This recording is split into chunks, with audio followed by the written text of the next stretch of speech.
Antes do Haddad falar, só para ele perceber um pouco mais o que o Zé Eduardo falou, estão presentes aqui os diretórios zonais de Jabaquara, São Miguel, Itaquera, Ipiranga, Pirituba, Lapa, Centro, Sapopemba, São Mateus, Butantã, Guaianazes, Cidade Tiradentes, Vila Mariana, Jaçanã, Ermelino Matarazzo, Moca, Santa Amaro, Cidade Ademar, Campo Limpo, Capela do Socorro, Boimirim, Pirituba, Perus e Freguesia do Ó.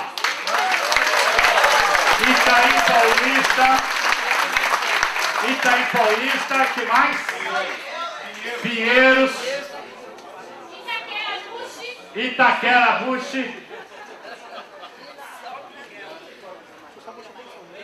Vila Prudente. É isso aí, gente. E com vocês, conosco agora, Fernando Haddad.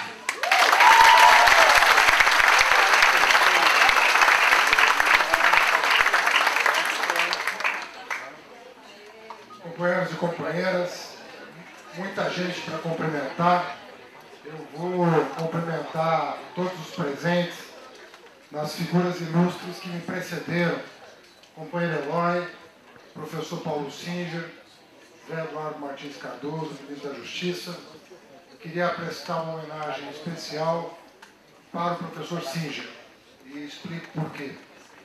Eu, como vocês sabem, a minha trajetória é uma trajetória profissional acadêmica. Eu fiz a faculdade de Direito com o meu querido Paulinho Teixeira, com os colegas de São Francisco, e depois eu fiz um mestrado em Economia sob orientação do Paulo Singer e um doutorado em Filosofia sob orientação do Paulo Arantes. De maneira que eu sou, não um professor da Universidade de São Paulo, mas acho que eu posso me considerar um bom aluno da Universidade de São Paulo. Procurei zelar pela minha formação com as pessoas que eu mais respeitava. E dentre essas pessoas está o professor Singer, que eu penso que é um professor de todos nós. Uma pessoa que tem uma trajetória de militância, de honradez e de compromisso com as causas populares, que eu acho que enobrece o nosso Partido dos Trabalhadores e nos serve de guia.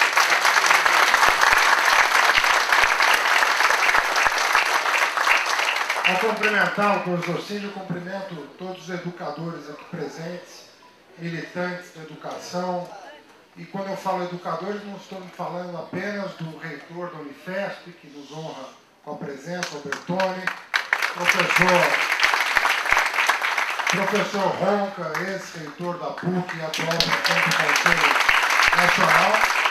Mas nessa condição eu também cumprimento, nessa condição de educador, eu também cumprimento o padre Ticão, pelo que ele faz pela Zona Leste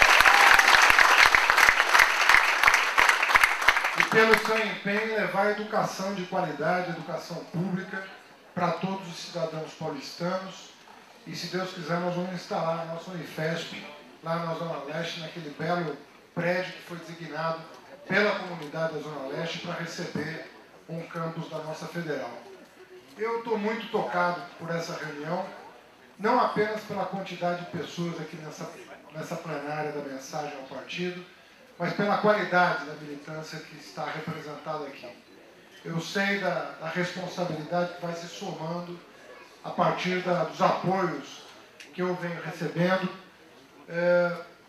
começando pela nossa CNB, passando pelos nossos companheiros do Novo Rumo, agora com a mensagem ao partido. E eu quero dizer, antes de mais nada, que nós não vamos, até a última hora, parar de dialogar com cada afiliado do Partido dos Trabalhadores.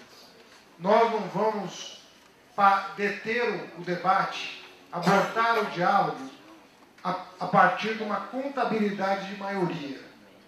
Não é para isso que nós vamos realizar as prévias do partido. Nós não queremos 50% mais um. Nós queremos, até dia 27 de novembro, conversar com o mais humilde do militante do Partido dos Trabalhadores, dos fundadores aos recém-filiados, porque nós entendemos que este partido tem todas as chances de ganhar a eleição se houver uma reaglutinação saudável das forças internas do PT.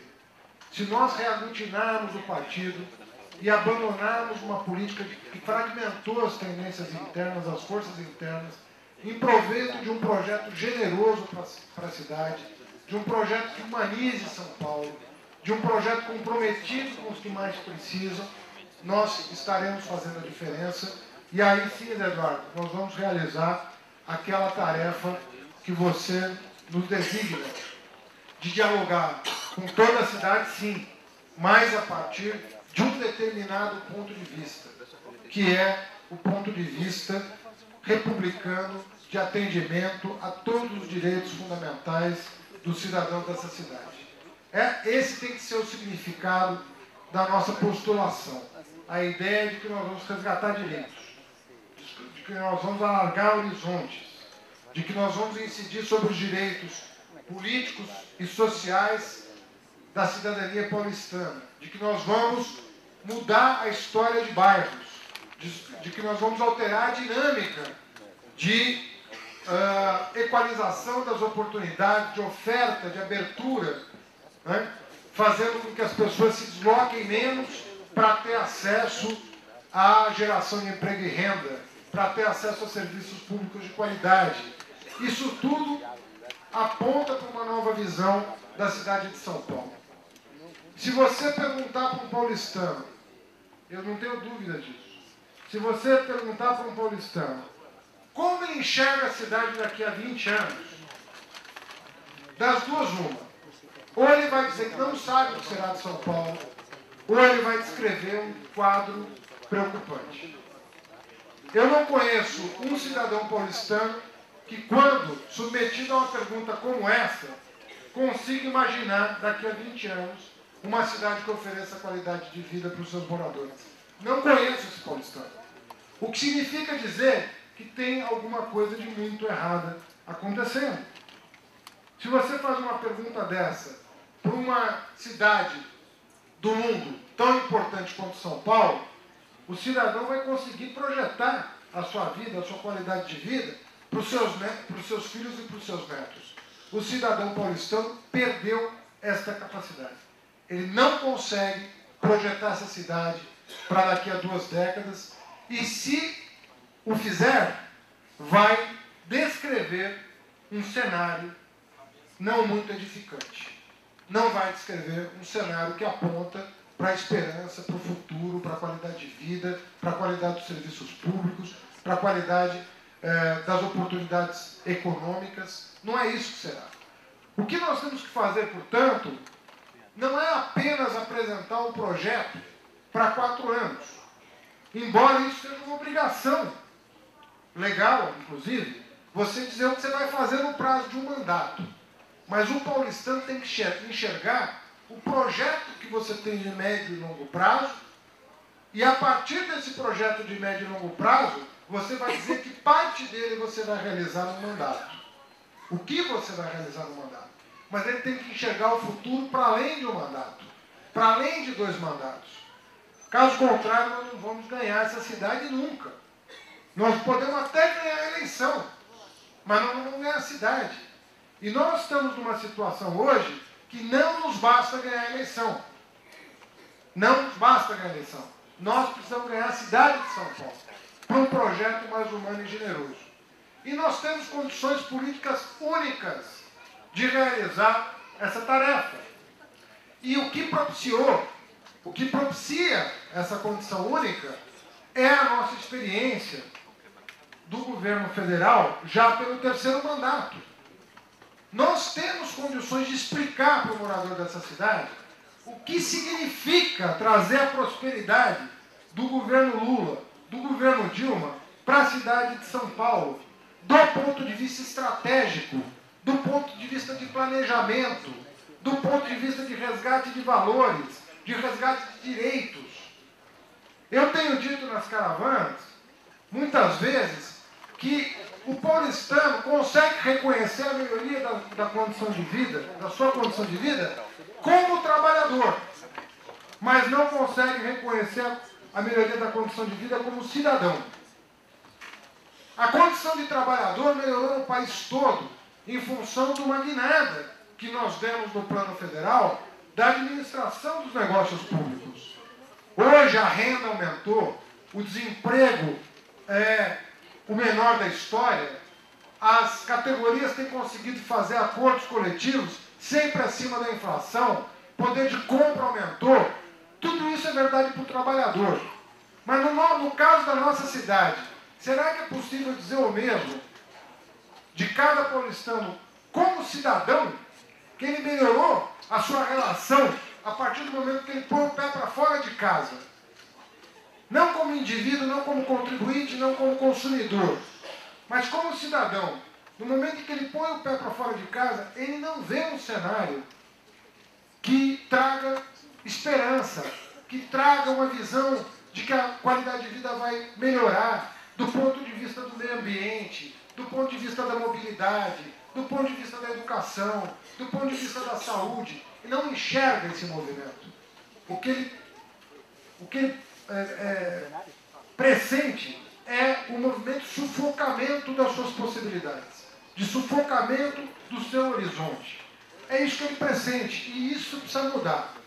Para isso mudar, você não pode oferecer apenas um mandato de 4 anos. Você tem um mandato de 4 anos, mas você precisa fazer ele enxergar um pouco mais longe.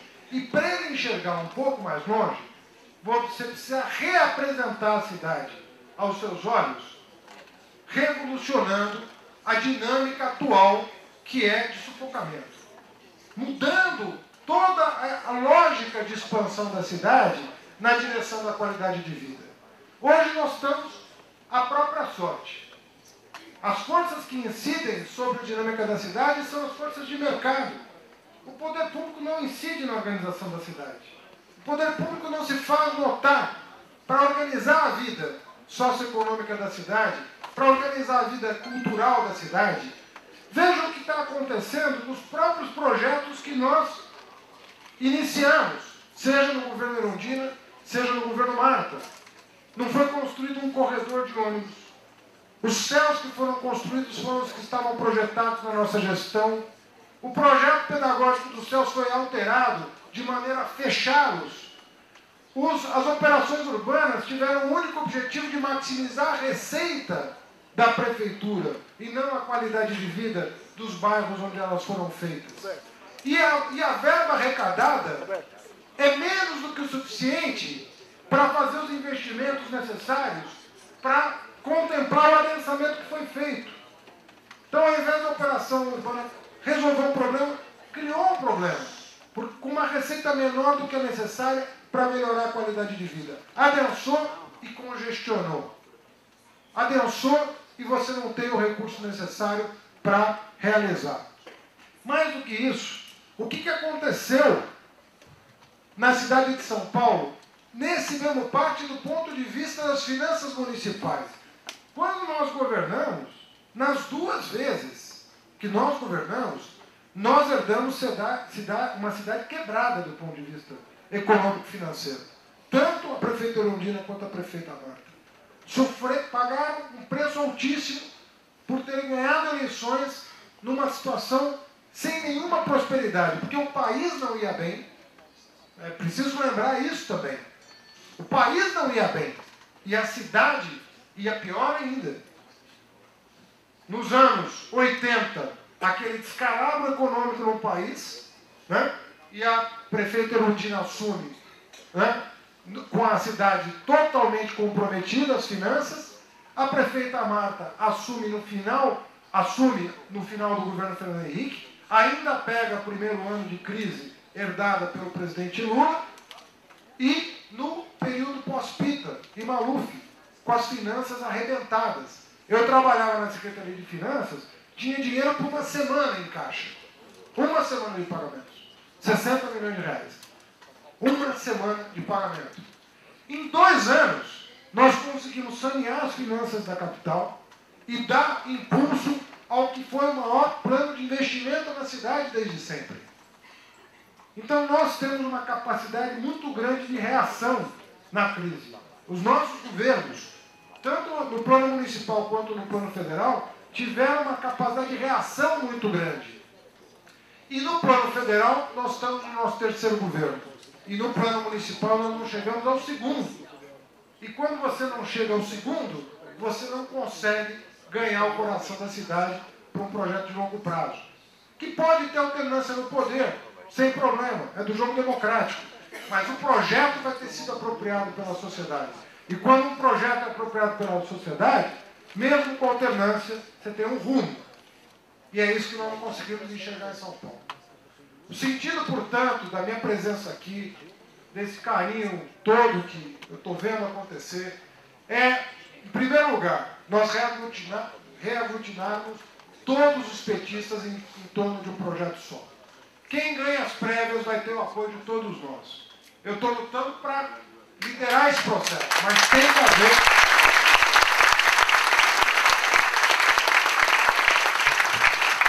que haver um compromisso de todos nós, né? De todas as tendências, de todas as forças vivas do partido, de cada militante, de apoiar o vencedor das prévias. E essa coisa de ressentimento, isso não nos interessa. Nós temos, na guerra você tem inimigo, na política você tem adversário. Dentro do teu partido você tem diferença, mas você não tem nem inimigo nem adversário. Você tem diferença.